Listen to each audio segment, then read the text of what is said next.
नमस्कार, नवसार्थ मीडिया पर आपका स्वागत है। पंचायती राज विभाग के चुनाव की घोषणा कभी भी हो सकती है।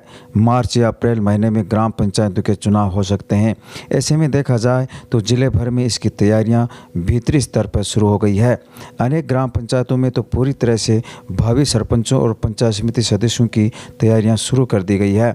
नावलगढ़ विधानसभा में अब की बार 2 पंचायत समितियों में चुनाव होने हैं। नावलगढ़ तथा गोठड़ा दोनों ही स्थानों पर चुनावी सरगर्मियां शुरू हो गई हैं। वहीं कांग्रेस और बीजेपी पार्टियों के बड़े नेताओं में भी अपना अपना प्रधान बनाने की होड़ शुरू हो गई है। इस बार पंचायत राज व्यवस्था में गोठड़ा को नई पंचायत समिति बनाई गई है। वहीं गोठड़ा में 5 ग्राम पंचायतों का पुनर्गठन हुआ है। 2 ग्राम पंचायतें नावलगढ़ में बनाई गई हैं। ऐसे में नावलगढ़ और गोठड़ा दोनों में वोट बैंक भी बढ़ा है। गोठड़ा में 25 ग्राम पंचायतें तथा नावलगढ़ में 26 ग्राम पंचायतों में सरपंच चुने जाएंगे। वहीं इस बार गोठड़ा में पंचायत समिति के 17 और नावलगढ़ में भी 17 वार्डों में पंचायत समिति सदस्य चुने जाएंगे। पिछली बार नावलगढ़ में 27 वार्डों में चुनाव हुए थे। प्रधान बनाने के लिए 14 सदस्यों की जरूरत होती थी, लेकिन इस बार दोनों ही स्थानों पर बराबर वार्ड बनाए गए हैं। गोठड़ा और नावलगढ़ दोनों ही स्थानों पर प्रधान बनाने के लिए 9 सदस्यों की जरूरत होगी। लेकिन बड़ी बात यह है कि गोठड़ा में पंचायत समिति भवन ही नहीं है और न ही कोई खाली बिल्डिंग जिसको अस्थायी पंचायत समिति बना सके। आगामी चुनाव के बाद बनने वाला प्रधान कहाँ बैठेगा, बिजली पानी सहित तमाम तरह की सुविधाएं भी जरूरी हैं।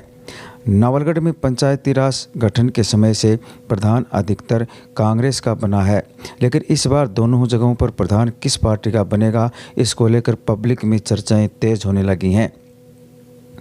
बीजेपी से वर्तमान विधायक विक्रम सिंह तथा कांग्रेस से पूर्व मंत्री डॉक्टर राजकुमार शर्मा प्रधान बनाने के लिए अपने अपने दम पर राजनीतिक शक्तियों का प्रयोग करेंगे।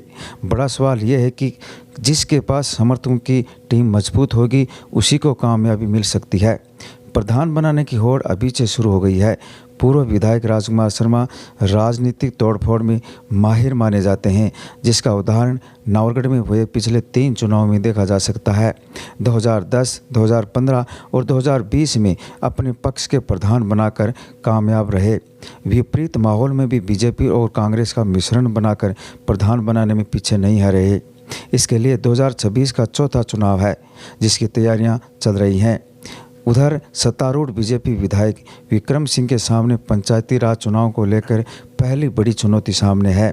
नावलगढ़ में पहली बार बीजेपी का खाता खोलने वाले विधायक क्या नावलगढ़ तथा गोठड़ा में 2026 में बीजेपी का प्रधान बनाने में सफल होंगे, इसको लेकर जनता में चर्चा का विषय बना है। अभी सीट क्लियर नहीं है, लेकिन सबसे बड़ी बात सामने आ रही है कि नावलगढ़ विधानसभा का बागपत एरिया बड़े गुस्से में है। जो बीजेपी के समर्थक कड़ी मेहनत के साथ चले थे, आज वे काफ़ी दूर माने जाते हैं, इसलिए वहाँ की गणित के आंकड़े गड़बड़ कर सकते हैं। उधर गोठड़ा एरिया में 17 वार्डों में अनुसूचित जाति तथा अनुसूचित जनजाति का भी बड़ा वोट बैंक है, इसलिए विधायक को प्रधान बनाने के लिए कड़ी मेहनत करनी होगी।